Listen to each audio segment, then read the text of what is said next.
Just tell me what it was like also collaborating with Blake in this. Oh, she's a creative force. She's a genius. She was involved in every aspect of this production, and everything she touched, she made better. And how the worst thing Justin Baldoni's team can come up with is that she was rude and difficult and threatened not to show up at work. You know, if you read the complaint, I think she had very valid reasons why she wouldn't want to show up to work in an environment like that. Blake Lively has just set the stage for an explosive turn of events. She's officially suing Justin Baldoni for inappropriate behavior and defamation. The bombshell revelation comes amid the whirlwind of drama that's been brewing ever since the It Ends With Us press tour. The buzz surrounding the film adaptation of Colleen Hoover's best-selling novel has been nonstop ever since it was first announced back in 2019, with It Ends With Us quickly becoming a TikTok sensation, selling over 20 million copies globally. Naturally, expectations were sky high. But when Blake Lively, known for her iconic role as Serena van der Woodsen in Gossip Girl, was cast as Lily Bloom, fans were immediately skeptical. Things only got stranger when set photos revealed an unexpected costume choice, raising eyebrows even more. Before the cameras even started rolling, the tension between Blake and Justin, who starred as Ryle Kincaid and directed the film, became evident. While the exact cause remains murky, rumors began to swirl about creative differences and off-camera friction. As whispers grew louder, fans started to notice that Justin seemed increasingly isolated from the rest of the cast, and tensions were palpable. Fast forward to the lawsuit news, and suddenly, the entire press tour is being seen through a whole new lens. Allegations of inappropriate behavior and character slander now shadow their every interaction. On set, Blake and Justin were rarely seen together, an obvious red flag for anyone paying attention. During the New York premiere, the lack of group photos only fueled speculation. Then, the social media sleuths noticed that Blake and several cast members had unfollowed Justin on Instagram. Ouch. As the press tour continued, things spiraled further. Blake's approach to promoting the movie raised eyebrows across the internet. Fans couldn't help but point out that, rather than delving into the serious, emotional themes of the story, Blake seemed to focus on florals, fashion, and her hair care line.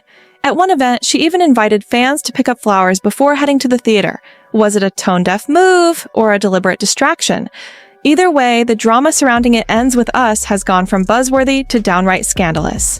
It Ends With Us is in theaters now, so grab your friends, wear your florals. This comment, in particular, left a bad taste in the mouths of many fans, with many calling it painfully tone-deaf, considering the serious themes of the film. While Blake seemed to be distracted by florals and hair care, the internet couldn't help but notice Justin's starkly different approach. Throughout the press tour, he made it clear that he was more focused on the deeper, heavier themes of the movie, shining a light on the real issues at its core, something that Blake seemed to sidestep entirely. Fans couldn't ignore the contrast, and it only fueled the growing tension between the two stars. What about the why behind it? If a Lily Bloom in real life can sit in this theater and maybe make a different choice for herself than was made for her, maybe she sees herself on that screen and chooses something different for herself. That's why I mean. The alleged smear campaign that Blake Lively describes has caused what she calls substantial harm to both her personal and professional life. According to her team, Justin's camp went to great lengths to slander her credibility while elevating his own, making it even harder for Blake to speak out without facing vicious backlash. The stakes were high, and the weight of this orchestrated campaign was not lost on her. Since Blake's lawsuit was filed, Justin's legal team has predictably denied all the allegations. His lawyer, Brian Fredman, called the accusations shameful and entirely fabricated, even going so far as to claim that Blake had made numerous demands during the film's production, including threats to derail the project unless her conditions were met. According to Justin's team, hiring the crisis manager wasn't about smearing Blake, but rather protecting the film from her alleged disruptions. But despite their defense, public opinion seems to be shifting sharply in Blake's favor. As more voices began to support her, several of her Sisterhood of the Traveling Pants co-stars, America Ferrera, Amber Tamblyn, and Alexis Bledel, stepped forward with a powerful joint statement in defense of Blake. This show of solidarity from such prominent figures only further intensified the growing tide of support for Blake, and it looks like the public is beginning to question Justin's narrative. The battle is far from over, but one thing is clear. Blake's allies are rallying behind her, and the stakes just got even higher. I feel manipulated into blaming just the woman for what was likely an entire team of studio executives and executive producers' decisions. Justin is a gross man for going rogue at the expense of Blake's reputation. And now her behavior during the promotional campaign makes more sense to me, and I feel terrible she went through that. It's horrible. Blake Lively claims the alleged smear campaign caused serious harm to her personal and professional life. Her team accuses Justin Baldoni's camp of slandering her to boost his own reputation, making it even harder for her to speak out without facing harsh backlash. Since the lawsuit, Justin's legal team has denied the allegations, with lawyer Brian Fredman calling them shameful and fabricated.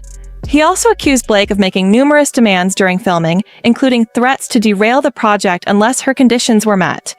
Justin's team insists the crisis manager was hired to protect the film from her disruptions, not to smear her. However, public opinion seems to be shifting in Blake's favor, with several Sisterhood of the Traveling Pants co-stars, America Ferrera, Amber Tamblyn, and Alexis Bledel, releasing a joint statement in support of her. The statement reads, "Throughout the filming of It Ends With Us, we saw her summon the courage to ask for a safe workplace for herself and her colleagues. We are appalled to read the evidence of a premeditated and vindictive effort that ensued to discredit her voice." Colleen Hoover. The author of It Ends With Us also expressed her support, describing Blake as honest, kind, supportive, and patient. Colleen's backing has added significant weight to Blake's claims, especially considering her deep involvement in the project from the start. Even members of the film's production team and cast have come forward to support Blake after she bravely stood up for herself. Brandon Scanner, who defended Blake during the press tour, has since doubled down, calling her a respected professional. Fans are now speculating that Blake may have remained silent until now, to allow her legal team to gather the evidence needed to expose Justin, and it seems that strategy has paid off. Since the news broke, the majority has sided with Blake, with most withdrawing their support for Justin. In fact, his talent agency has even terminated his contract while publicly backing Blake. What do you think of this plot twist? Drop your thoughts below.